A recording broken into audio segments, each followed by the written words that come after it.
शिवजी के पास कहाँ से आया नाग, डमरू, त्रिशूल, त्रिपुंड और नंदी। भगवान शिव का ध्यान करने मात्र से मन में जो एक छवि उभरती है वो एक वैरागी पुरुष की। इनके एक हाथ में त्रिशूल, दूसरे हाथ में डमरू, गले में सर्पमाला, सिर पर त्रिपुंड, चंदन लगा हुआ है, माथे पर अर्धचंद्र और सिर पर जटाजूट जिससे गंगा की धारा बह रही है। थोड़ा ध्यान गहरा होने पर इनके साथ इनका वाहन नंदी भी नजर आता है। कहने का मतलब है कि शिव के साथ ये 7 चीज़ें जुड़ी हुई हैं। आप दुनिया में कहीं भी चले जाइए, आपको शिवालय में शिव के साथ ये 7 चीज़ें जरूर दिखेंगी। आइए जाने कि शिव के साथ इनका संबंध कैसे बना, यानी यह शिव जी से कैसे जुड़े। क्या यह शिव के साथ ही प्रकट हुए थे या अलग अलग घटनाओं के साथ यह शिव से जुड़ते गए। शिव जी का त्रिशूल। भगवान शिव सर्वश्रेष्ठ सभी प्रकार के अस्त्र शस्त्रों के ज्ञाता हैं, लेकिन पौराणिक कथाओं में इनके 2 प्रमुख अस्त्रों का जिक्र आता है, एक धनुष और दूसरा त्रिशूल। त्रिपुरासुर का वध और अर्जुन का मान भंग, यह 2 ऐसी घटनाएं हैं जहां शिव जी ने अपनी धनुर्विद्या का प्रदर्शन किया था, जबकि त्रिशूल का प्रयोग शिव जी ने कई बार किया है। त्रिशूल से शिव जी ने शंखचूड़ का वध किया था, इसी से गणेश जी का सिर काटा था और वाराह अवतार में मोह के जाल में फंसे विष्णु जी का मोह भंग कर वैकुंठ जाने के लिए विवश किया था। भगवान शिव के धनुष के बारे में तो यह कथा है कि इसका आविष्कार स्वयं शिव जी ने किया था, लेकिन त्रिशूल कैसे इनके पास आया इस विषय में कोई कथा नहीं है। माना जाता है कि सृष्टि के आरंभ में ब्रह्मानंद से जब शिव प्रकट हुए तो साथ ही रज, तम, सत यह तीनों गुण भी प्रकट हुए।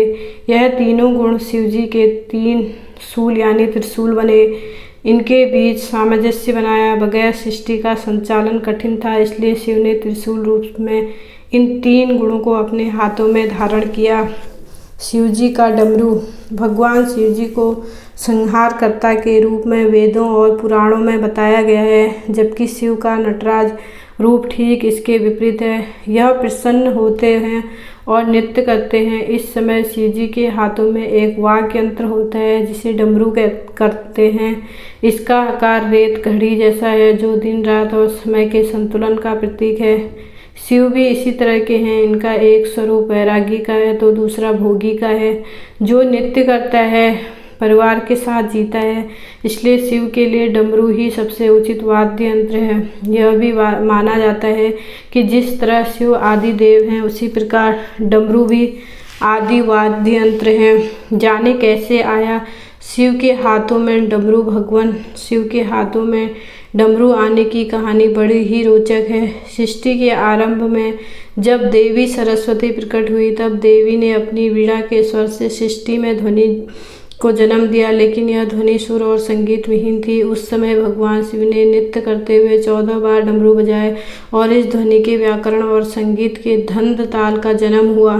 कहते हैं कि डमरू ब्रह्मा का स्वरूप है जो दूर से विस्तृत नजर आता है, लेकिन जैसे जैसे ब्रह्मा के करीब पहुंचते हैं वह संकुचित हो दूसरे सिरे से मिल जाता है और फिर विशालता की ओर बढ़ता है। सृष्टि में संतुलन के लिए इसे ही भी भगवान शिव अपने साथ लेकर प्रकट हुए थे। शिव के गले में विषधर नाग कहाँ से आया। भगवान शिव के साथ हमेशा नाग होता है। इस नाग का नाम है वासुकी।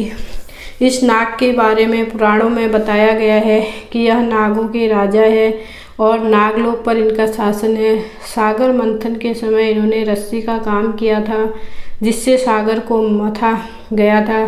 कहते हैं कि वासुकी नाग शिव के परम भक्त थे। इनकी भक्ति से प्रसन्न होकर शिव जी ने इन्हें नागलोक का राजा बना दिया और साथ ही अपने गले में आभूषण की भांति लिपटे रहने का वरदान दिया। नंदी ऐसे बने शिव के वाहन। नंदी के बारे में पुराणों में जो कथा मिलती है उसके अनुसार नंदी और शिव वास्तव में एक ही हैं। शिव ने ही नंदी रूप में जन्म लिया था। कथा है कि शिलाद नाम के ऋषि मोह माया से मुक्त होकर तपस्या में लीन हो गए। इसके इनके पूर्वज और पितरों को चिंता हुई कि इनका वंश समाप्त हो जाएगा। पितरों की सलाह पर शिलाद ने शिवजी की तपस्या करके एक अमर पुत्र को प्राप्त किया। जो नंदी नाम से जाना गया। शिव का अंश होने के कारण नंदी शिव के करीब रहना चाहता था। शिव जी की तपस्या से नंदी शिव के गणों में प्रमुख हुए और वृषभ रूप में शिव का वाहन बनने का सौभाग्य प्राप्त हुआ। शिव के सिर पर चंद्र कैसे पहुँचे? शिव पुराण के अनुसार चंद्रमा का विवाह दक्ष प्रजापति की 27 कन्याओं से हुआ था। यह कन्याएं 27 नक्षत्र हैं। इनमें चंद्रमा रोहिणी से विशेष स्नेह करते थे।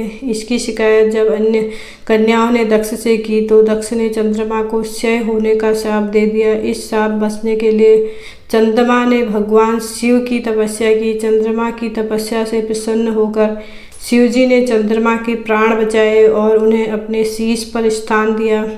जहाँ चंद्रमा ने तपस्या की थी वह स्थान सोमनाथ कहलाता है। मान्यता है कि दक्ष के शाप से ही चंद्रमा घटता बढ़ता रहता है। शिव के माथे पर त्रिपुंड इस तरह आया। भगवान शिव के माथे पर बभूत राख से बनी 3 रेखाएं हैं। माना जाता है कि यह तीनों लोकों का प्रतीक है। इसे रज तम और सतगुणों का भी प्रतीक माना जाता है। लेकिन शिव के माथे पर बभूत की यह 3 रेखाएं कैसे आई, इसकी बड़ी रोचक कथा है।